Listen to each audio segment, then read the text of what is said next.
दोस्तों आज का जो होमवर्क है बहुत ही खास है। खास ये है कि आज से होमवर्क में बदलाव कर रहे हैं। बदलाव यह है कि सबसे पहले आप लोगों को 20 से 30 इंपॉर्टेंट क्वेश्चन करवाएंगे जो एग्जाम में पूछे जा सकते हैं और सभी अच्छे लेवल का क्वेश्चन रहेगा। यहाँ से एग्जाम में क्वेश्चन पूछा जा सकता है। सबसे पहले हो गया 20 से 30 इंपॉर्टेंट क्वेश्चन। इसके बाद आप लोगों को होमवर्क मिलेगा और होमवर्क टॉपिक का टेस्ट 2 दिन पर होगा, यानी एक दिन छोड़ करके एक दिन।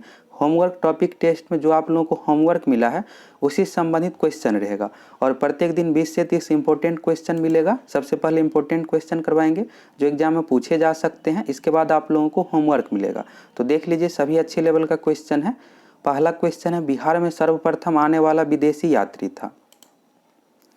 बिहार में सर्वप्रथम आने वाला विदेशी यात्री था। इस क्वेश्चन का जो सही आंसर हो जाएगा, आप बनाते भी चलिएगा, 5 सेकंड का समय लेना है।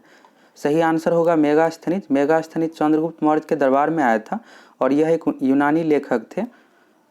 मेगास्थनीज के द्वारा इंडिका पुस्तक लिखी गई है, एग्जाम में कई बार पूछा जाता है।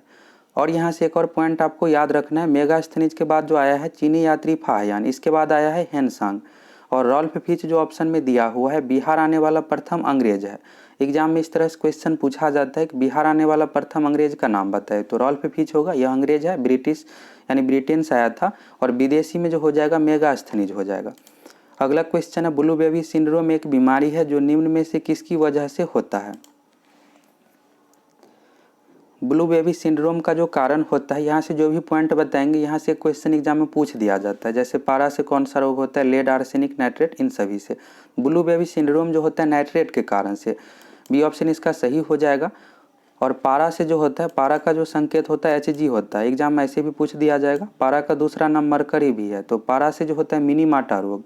और लेड से जो होता है सीसा से सांस संबंधित बीमारी। आर्सेनिक से जो होता है ब्लैक फुट यानी काला पैर, ऐसे भी पूछ दिया जाता है, तो आर्सेनिक से ब्लैक फुट होता है। और कैडमियम से होता है इटाई इटाई रोग।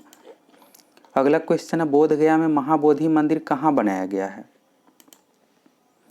बोध गया में महाबोधि मंदिर जो बनाया गया है, इस क्वेश्चन का जो सही आंसर होगा, जहां गौतम बुद्ध को ज्ञान प्राप्त हुआ था, बी ऑप्शन इसका सही हो जाएगा।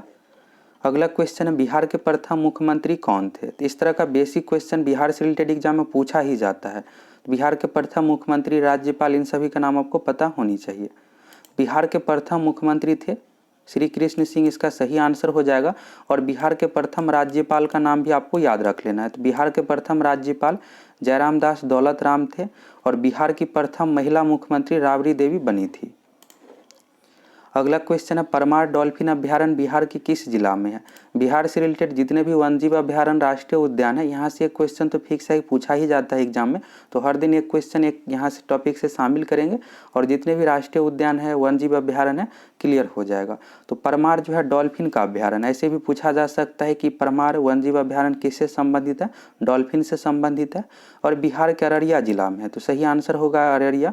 डॉल्फिन से रिलेटेड एक और उद्यान का नाम आपको याद रखना है, विक्रमशिला वन्यजीव अभ्यारण्य डॉल्फिन से संबंधित है। यह जो है बिहार के भागलपुर जिला में डॉल्फिन रिसर्च सेंटर पटना में बनाया जा रहा है और भारत का पहला डॉल्फिन रिसर्च सेंटर है पटना में, अभी कंप्लीट नहीं हुआ है। अगला क्वेश्चन है, निम्न में से बिहार के किस जिला में कांवर झील पक्षी विहार है। कांवर झील पक्षी विहार इस बार न्यूज में बहुत ज़्यादा रहा है, तो इस कारण से यहाँ से क्वेश्चन पूछा जा सकता है। तो कांवर झील पक्षी विहार जो है बेगूसराय जिला में है, सी ऑप्शन इसका सही हो जाएगा। यहाँ पर जो है साइबेरिया से पक्षी आते हैं। अगला क्वेश्चन है, वीरायतन जैन मंदिर बिहार के किस शहर में स्थित है। वीरायतन जो है एक जैन मंदिर है, यह भी आपको याद रखना है। और यह जो संबंधित है, सही आंसर जो हो जाएगा इस क्वेश्चन का राजगीर, ये ऑप्शन इसका सही हो जाएगा। कई बार ऑप्शन में आपको राजगीर के जगह पर नालंदा भी दिख सकता है, राजगीर ऑप्शन में नहीं दिया रहेगा। तो राजगीर है जो है एक शहर है, नालंदा जिला में एक शहर है, नवादा में नहीं है, नालंदा में है। तो नालंदा भी सही आंसर ही होगा क्योंकि राजगीर जो है नालंदा में है। अगला क्वेश्चन है, ग्रेट विक्टोरिया मरुस्थल कहाँ स्थित है। ग्रेट विक्टोरिया मरुस्थल जो स्थित है ऑस्ट्रेलिया में, फर्स्ट ऑप्शन इसका सही हो जाएगा। अगला क्वेश्चन है, उदंत प्रकाश के लेखक है। उदंत प्रकाश के जो लेखक है मौलिक कवि है, फर्स्ट ऑप्शन इसका सही हो जाएगा। अगला क्वेश्चन है, निम्नलिखित नगरों में से कहाँ अलकनंदा एवं भागीरथी नदी मिलकर गंगा नदी बनती है। यह जो मिलती है देवप्रयाग में, डी ऑप्शन इसका सही हो जाएगा। अगला क्वेश्चन है, भारत में एकमात्र राज्य जो केसर का उत्पादन करता है। बेसिक सा क्वेश्चन, इसका आंसर आपको पता ही होगा। जम्मू कश्मीर हो जाएगा। लेकिन यहाँ से जो आपको याद रखना है, देश का या नाम याद रखना है। देश का नाम एग्जाम में पूछा जा सकता है। केसर उत्पादन में सर्वाधिक स्थान पर जो है ईरान है। लगभग 90% केसर का उत्पादन जो है ईरान में ही होता है। यह भी क्वेश्चन एग्जाम में पूछा जा सकता है। केसर उत्पादन में अग्रणी देश कौन सा है? तो ईरान है। अगला क्वेश्चन है, भारत में कोर उद्योग क्या है? कोर उद्योग यानी कोर सेक्टर के अंतर्गत क्या सब है? तो कोर सेक्टर के अंतर्गत टोटल 8 उद्योग है, जिसमें से विद्युत, कोयला, पेट्रोलियम पदार्थ यह सभी है। इसके अलावा हो गया प्राकृतिक गैस, स्टील, सीमेंट, यह सभी कोर सेक्टर के अंतर्गत है। बिहार दरोगा एग्जाम में एक बार यहाँ से क्वेश्चन पूछा गया है। अगला क्वेश्चन है, पूर्ण स्वराज का प्रस्ताव लाहौर कांग्रेस अधिवेशन में पारित किया गया वर्ष का आपको बताना है। पूर्ण स्वराज का जो प्रस्ताव पारित हुआ था 1929 में, बी ऑप्शन इसका सही हो जाएगा। और ऐसे भी पूछा जाता है कि लाहौर अधिवेशन की अध्यक्षता किसने की थी? तो पंडित जवाहरलाल नेहरू ने लाहौर अधिवेशन 1929 की अध्यक्षता की थी और यहीं से पूर्ण स्वराज का मांग किया गया है। अगला क्वेश्चन है, सौरमंडल का सर्वाधिक गर्म ग्रह है। सौरमंडल का जो सर्वाधिक गर्म ग्रह है, बेसिक सा क्वेश्चन है, इस टॉपिक को आप लोग क्लियर किए हैं एसपीडीजी के बुक से, सौरमंडल दिया हुआ है। तो सौरमंडल का सर्वाधिक गर्म ग्रह जो है शुक्र है। सौरमंडल का सबसे बड़ा ग्रह है बृहस्पति। सूर्य के सबसे निकट का ग्रह है बुध। इसके बाद पृथ्वी के सबसे निकट का ग्रह है शुक्र। दूसरे स्थान पर है मंगल। पृथ्वी के सबसे निकट ग्रह है शुक्र और दूसरे स्थान पर मंगल ग्रह है पृथ्वी से दूरी के अकॉर्डिंग। यह भी एग्जाम में पूछा जाता है। अगला क्वेश्चन है, गदर पार्टी की स्थापना हुई। गदर पार्टी की जो स्थापना हुई थी 1913 में, बी ऑप्शन इसका सही हो जाएगा। अगला क्वेश्चन है, भारत के मुख्य निर्वाचन आयुक्त की नियुक्ति कौन करता है? भारत के मुख्य निर्वाचन आयुक्त यानी चुनाव आयुक्त की नियुक्ति जो करता है राष्ट्रपति, सही आंसर हो जाएगा। प्रधानमंत्री की भी नियुक्ति राष्ट्रपति द्वारा की जाती है। भारत के मुख्य न्यायाधीश की भी नियुक्ति राष्ट्रपति द्वारा की जाती है। राष्ट्रपति एवं उपराष्ट्रपति का चुनाव होता है, किसी के द्वारा नियुक्ति नहीं की जाती है।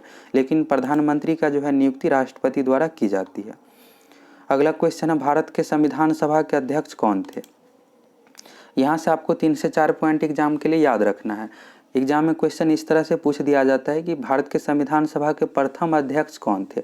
तो भारत के संविधान सभा के प्रथम अध्यक्ष सच्चिदानंद सिन्हा थे, लेकिन अस्थायी थे यानी परमानेंट नहीं थे। और डॉक्टर राजेंद्र प्रसाद संविधान सभा के प्रथम अस्थायी अध्यक्ष। अगर अस्थायी कंडीशन देकर रहेगा तो राजेंद्र प्रसाद होगा, नहीं तो सच्चिदानंद सिन्हा होगा। इस ऑप्शन में सच्चिदानंद सिन्हा नहीं है, इस कारण से डॉक्टर राजेंद्र प्रसाद हो जाएगा। भारत के संविधान सभा के अध्यक्ष कौन थे? डॉक्टर राजेंद्र प्रसाद। और अगर ऐसे पूछा जाएगा भारतीय संविधान सभा के प्रथम अध्यक्ष कौन थे? तो सच्चिदानंद सिन्हा। अगर ऐसे कंडीशन देकर पूछा जाएगा भारतीय संविधान सभा के प्रथम अस्थायी यानी परमानेंट अध्यक्ष कौन थे? तो डॉक्टर राजेंद्र प्रसाद। इसको अच्छे तरीके से क्लियर कर लीजिएगा।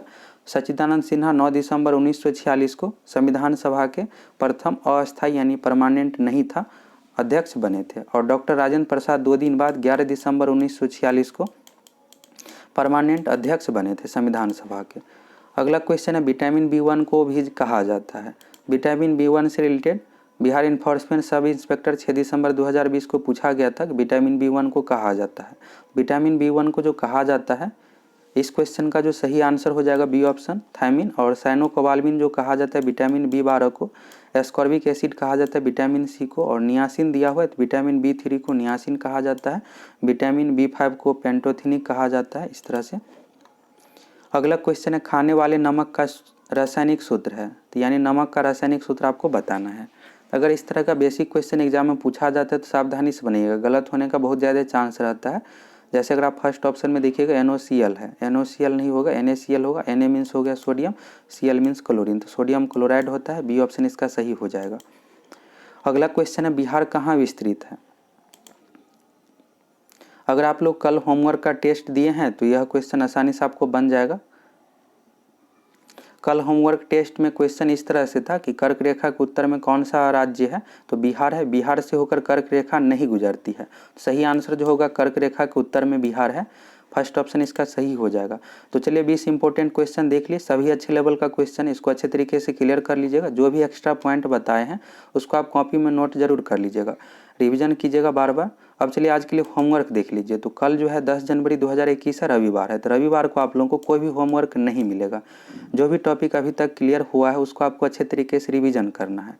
और होमवर्क के लिए आप सभी सेकंड चैनल से जुड़ जाइए, उस पर आप लोगों को पूरे डिटेल्स में बताते हैं कि आज के लिए क्या होमवर्क है।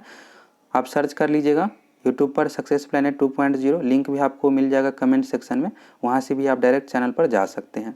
अभी तक आप लोगों को जो भी टॉपिक क्लियर हुआ है, अगर बिहार पुलिस कांस्टेबल में टफ लेवल का क्वेश्चन पूछा जाता है तो 5 से 6 क्वेश्चन अभी तक क्लियर हो गया है। अगर मान लीजिए नॉर्मल क्वेश्चन पूछा जाता है 2017 के अकॉर्डिंग तो 10 क्वेश्चन तक अभी तक क्लियर हो गया है। तो जो भी आप लोगों को होमवर्क मिला है अभी तक, कल आप उसको अच्छे तरीके से रिवीजन कर लीजिए। एसपीडी हो गया, एसपीडी में जो भी होमवर्क मिला है उसको लुसेंट जी के बुक में पेज नंबर 1 से लेकर 4 तक होमवर्क दिए थे, उसको आप 2 बार ज़रूर पढ़ लीजिएगा।